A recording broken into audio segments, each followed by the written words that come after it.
Good morning. Sorry I haven't been on much. I've been super busy.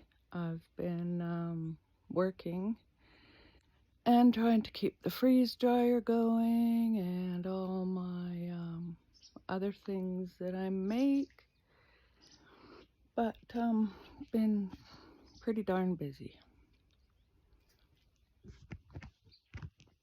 And I'll try my hardest to get back on a regular basis.